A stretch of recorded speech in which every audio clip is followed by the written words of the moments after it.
Hello दोस्तों, NCERT M point में आपका स्वागत है। और आज हम बात करेंगे क्लास 12 का जो फिजिक्स का उत्तराखंड बोर्ड का जो पेपर हुआ है उसके सॉल्यूशन, उसके पूरे कंप्लीटली हल के बारे में बात करेंगे। तो आपको वीडियो में बने रहना है और चेक कर लेना है आपके कितने मार्क्स है।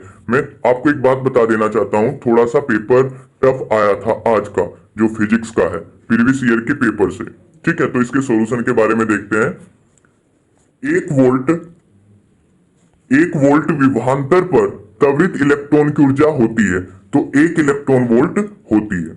नेक्स्ट, धारा घनत्व तथा अपवाह वेग में संबंध। धारा घनत्व जे और अपवाह वेग यानी अनुगमन वेग में संबंध जे बराबर NE VD होता है।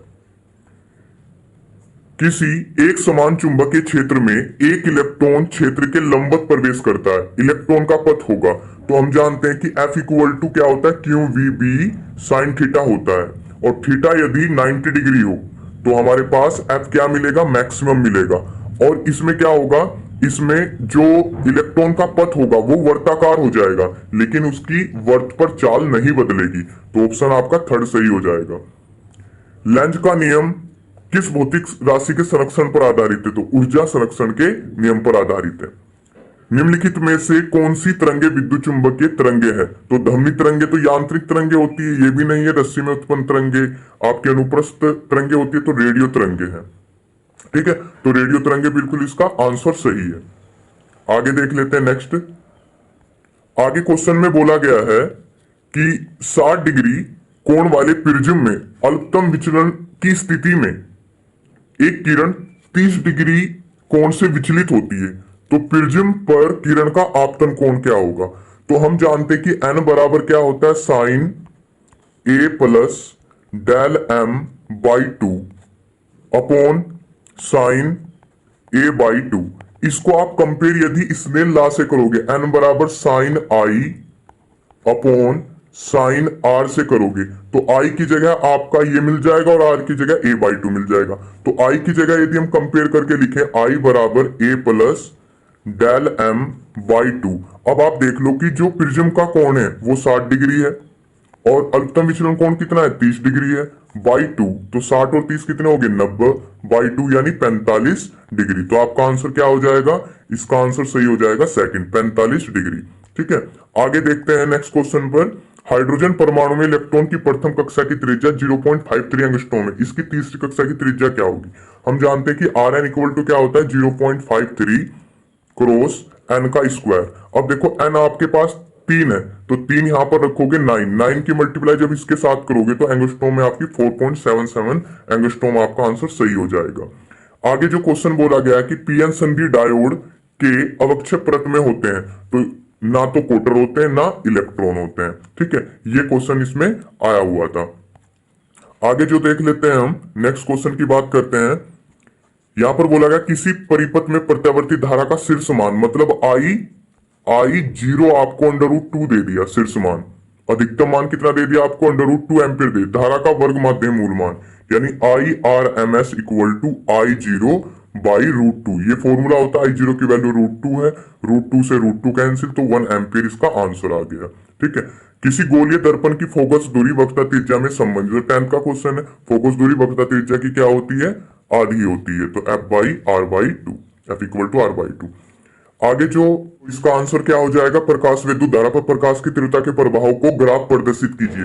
तो सीधा सा हम जानते हैं कि जो प्रकाश विद्युत धारा और प्रकाश की तीव्रता के बीच में सीधा संबंध होता है। ठीक है, यहाँ पर आपकी प्रकाश विद्युत धारा होगी और यहाँ पर आपकी क्या होगी, प्रकाश की तीव्रता होगी एक्स एक्सिस पर। तो दोनों के बीच में क्या होता है, सीधा संबंध होता है, तो ग्राफ ये आ जाएगा आपका। ठीक है, इसके बीच में एक ग्राफ होगा, ये आपको करना था। तो क्वेश्चन 5 में बोला गया है फोटोन की ऊर्जा तथा संवेग में संबंध लिखिए।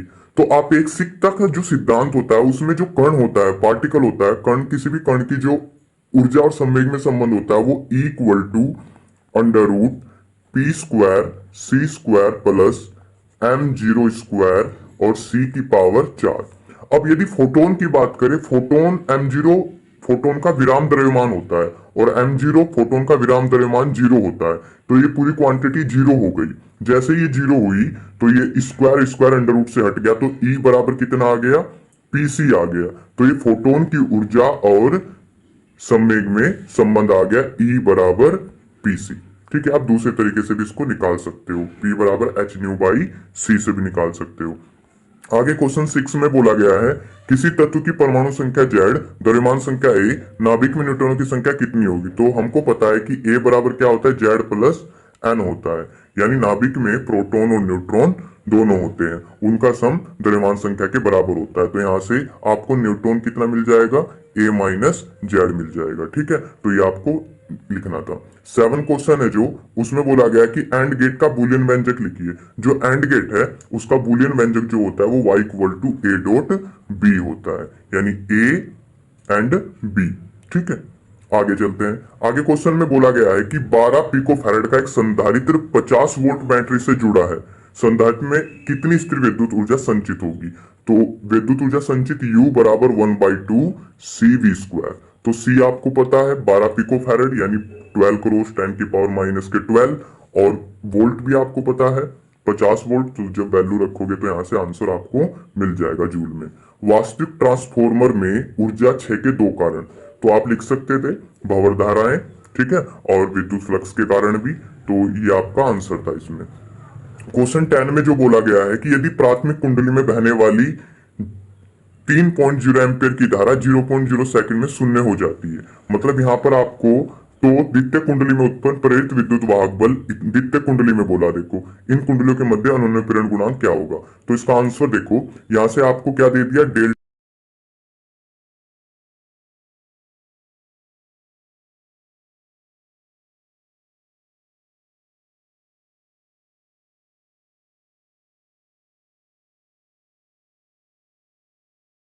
क्वेश्चन 11 में बोला गया है 30,000 एंगस्ट्रॉम तरंग दैर्घ्य की विद्युत चुंबकीय तरंग की आवृत्ति ज्ञात कीजिए, यह तरंग स्पेक्ट्रम के किस भाग को प्रदर्शित करती है।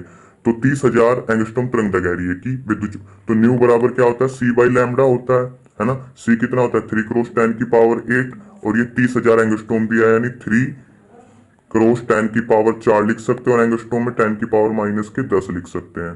तो यहाँ से 4 माइनस के 10 माइनस के 6, ऊपर 3 से 3, तो 10 की पावर 14 आ जाएगा। और 10 की पावर 14 किसके बीच में लाई करती है, ये करती है आपकी अवरक्त भाग में।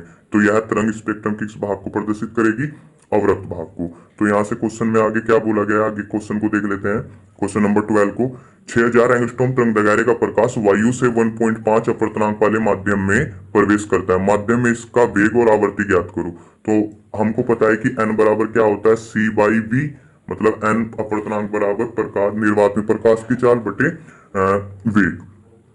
ठीक है, तो यहां से हमारे पास क्या आ जाएगा, यहां से वेग निकालना, तो V बराबर C बाई N।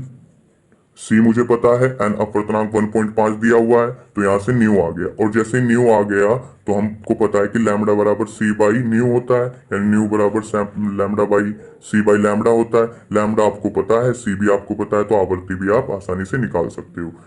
ठीक है, 13 क्वेश्चन में जो आपका और वाला पार्ट है इसको देख लेते हैं। इसमें बोला गया किसी, इसका जो इस वाले आंसर जो है 13 का ये है जो और से ऊपर, इसका आंसर मैं टेलीग्राम पर दे दूंगा आपको।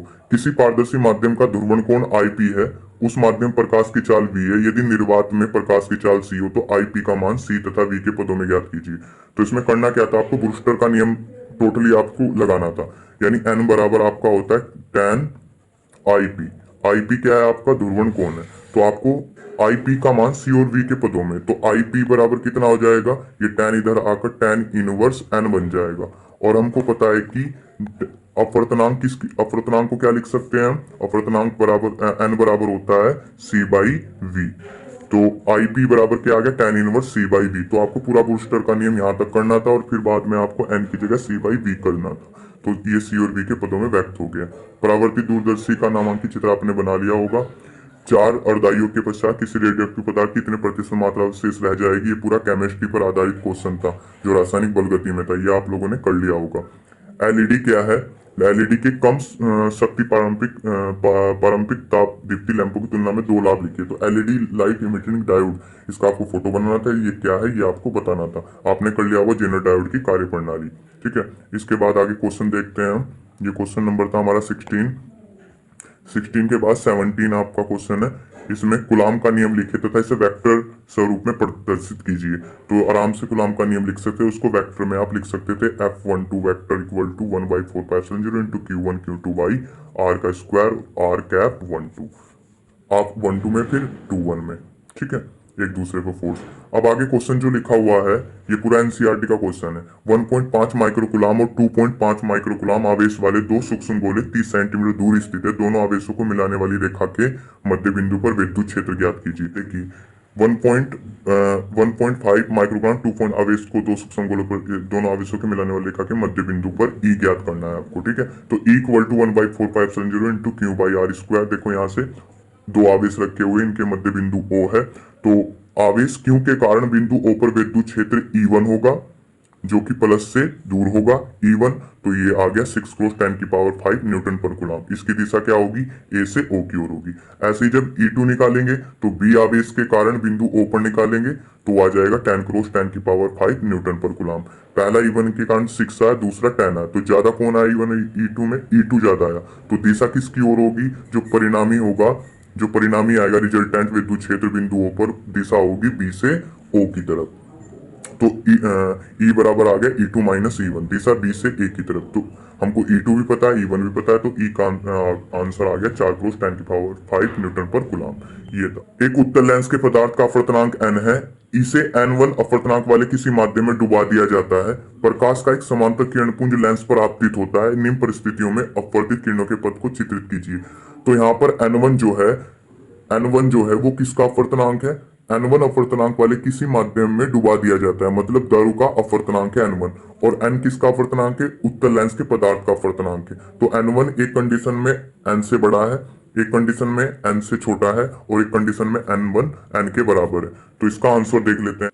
सबसे पहले यदि n1 n से बड़ा होगा तो उत्तल लेंस की n1 कौन है, दारू जिसमें डुबाया, उसका अपवर्तनांक लेंस के पदार्थ के अपवर्तनांक से बड़ा होता है, तो उत्तल लेंस की प्रकृति बदल जाएगी। उत्तल लेंस की प्रकृति बदल जाएगी, यह किरणों को अपसारित करेगा, मतलब किरणों को क्या करेगा, फैलाएगा। किसकी भांति काम करेगा, प्रकृति बदल जाना मतलब उत्तल लेंस अवतल लेंस की भांति काम करेगा। किरणों को अभिसारित नहीं करेगा, किरणों को फैलाएगा, अपसारित करेगा। दूसरा, यदि n1 का मान n से छोटा हो जाए, अब लेंस के पदार्थ का अपवर्तनांक ज्यादा है दारू के जिसमें डुबाया उसके पदार्थ उसके अपवर्तनांक से, तो उत्तल लेंस की प्रकृति नहीं बदलेगी, परंतु फोकस दूरी क्या हो जाएगी, बढ़ जाएगी, ठीक है। यदि n1 n के बराबर है तो सीधा क्या होगा, जो आपतित समांतर किरण पुंज था वो उत्तल लेंस एक समतल कांच की प्लेट की भांति व्यवहार करेगा और अदृश्य हो जाएगा। तो इसका ये आंसर। 23वां क्वेश्चन क्या बोला गया है, यदि किसी प्रकाश सेल के कैथोड पर आपतित प्रकाश की आवृत्ति, कोई प्रकाश सेल है उसके कैथोड पर आपतित प्रकाश की आवृत्ति दुगनी हो जाती है तो निम्न किस प्रकार परिवर्तित होंगे। प्रकाश की आवृत्ति दुगनी हो जाती है तो निम्न किस प्रकार परिवर्तित होंगे। तो इलेक्ट्रॉन की गति ऊर्जा, प्रकाश विद्युत धारा और निरोधी विभव। तो थोड़ा सा यदि आपने प्रकाश विद्युत प्रभाव आपने जो एक्सपेरिमेंट लिए हैं वो, तो क्वेश्चन नंबर 23 का आंसर ये है, ठीक है। सबसे पहले हम इलेक्ट्रॉन की गति ऊर्जा को देखेंगे। तो हमारे पास दो प्लेटें हैं धातु की, तो h न्यू का जब प्रकाश इस पर डालेंगे तो यहाँ से इलेक्ट्रॉन उत्सर्जित होंगे और उनकी जो गतिज ऊर्जा होगी वो E डैश होगी। दूसरे के पहले केस में ये हो गया, तो फाई जीरो क्या कार्यफलन है, तो h न्यू बराबर आइंस्टीन की समीकरण से h न्यू बराबर E डैश यानी गतिज ऊर्जा प्लस फाई जीरो आ जाएगा। अब यदि हम आवर्ती को दो गुना कर दे, कहा ना उसने आवर्ती को दो गुना कर दिया जाए तो धातु की सतह से इलेक्ट्रॉन उत्सर्जित होंगे, तब गति ऊर्जा कितनी होगी, E डबल डैश और फाई जीरो।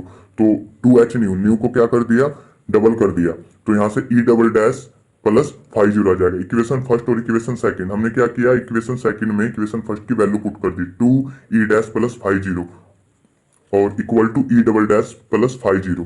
तो 2E dash plus 2 phi zero, E double dash plus phi zero. तो E डबल डैश कितना का, 2 फाई जीरो में से फाई जीरो गया तो एक फाई जीरो बचा, तो E डबल डैश बराबर आ गया आपका 2E डैश प्लस के फाई जीरो। मतलब जो गतिज ऊर्जा मिलने वाली थी वो पहले की अपेक्षा ज्यादा मिलेगी। क्यों, क्योंकि इसमें क्या हो गया, इसमें कार्यफलन भी ऐड हो गया। तो आंसर क्या होगा, इलेक्ट्रॉन गति ऊर्जा दुगनी से भी ज्यादा अर्थात बढ़ जाएगी। नेक्स्ट यदि हम बात करें, नेक्स्ट पर क्या था, प्रकाश विद्युत धारा पर प्रभाव क्या होगा। तो जैसे आवर्ती को हम बढ़ाते जाएंगे तो प्रकाश विद्युत धारा क्या होगा, क्या होगी, धीरे धीरे इंक्रीज होगी, धीरे धीरे इंक्रीज होगी, क्योंकि यहाँ पर क्या है, धीरे धीरे इंक्रीज होगी विद्युत धारा। लेकिन एक टाइम ऐसा आएगा कि हमारा ग्राफ एक स्ट्रेट लाइन को पकड़ लेगा, मतलब जो प्रकाश विद्युत धारा है वो बढ़ना बंद कर देगी। उस धारा को क्या कहते हैं, संतृप्त धारा कहते हैं। यहाँ पर आवर्ती बढ़ रही है, तो ये आपको लिखना था इसमें। आगे जो देखते हैं, आगे क्या है, निरोधी विभव पर क्या प्रभाव पड़ेगा। तो हम जानते हैं आइंस्टीन की समीकरण से एच न्यू बराबर ई प्लस फाइव जीरो होता है, और ई जो गतिज ऊर्जा, वो अधिकतम गतिज ऊर्जा कितनी होती है, ई वी जीरो होती है। ई वी जीरो, वी जीरो क्या है, निरोधी विभव है, प्लस फाइव जीरो। तो यदि आवर्ती को दुगुना करेंगे तो टू एच न्यू, आवर्ती को दुगुना करेंगे तो यहाँ से two E V zero plus five zero. मतलब कहने का ये हुआ कि आवर्ती को दो गुना करने पर आपका जो ये इलेक्ट्रॉन की अधिकतम गति ऊर्जा है वो भी दो गुनी हो जाएगी, और साथ में उसमें कार्यफलन भी ऐड हो जाएगा। ठीक है, और ये कार्यफलन, ये मतलब कहने का ये हुआ कि आवर्ती दुगुनी करने पर जितना कार्यफलन पहले मिल रहा था, जितना निरोधी विभव पहले मिल रहा था, उसकी अपेक्षा भी अब ज्यादा निरोधी विभव मिलने लगेगा। तो निरोधी विभव क्या हो जाएगा आपका, देखो निरोधी विभव क्या हो जाएगा, निरोधी विभव दुगने से भी अधिक हो जाएगा। तो ये इसका कंप्लीट आंसर था। द्रव्यमान संख्या, नेक्स्ट क्वेश्चन है, द्रव्यमान संख्या के फलन के रूप में प्रति न्यूक्लियन बंध ऊर्जा का ग्राफ खींचे तो समझाइए कि प्रति न्यूक्लियन बंध ऊर्जा का नाभिक के स्थायित्व से क्या संबंध है। तो आपको इसमें क्या बताना था, आपको इसमें बंधन ऊर्जा क्या है, बंधन ऊर्जा का ग्राफ आपको इसमें समझाना था। साथ में ही आपको ये यहाँ पर ये ग्राफ आपको दिखाना था। ठीक है, आगे हम चलते हैं।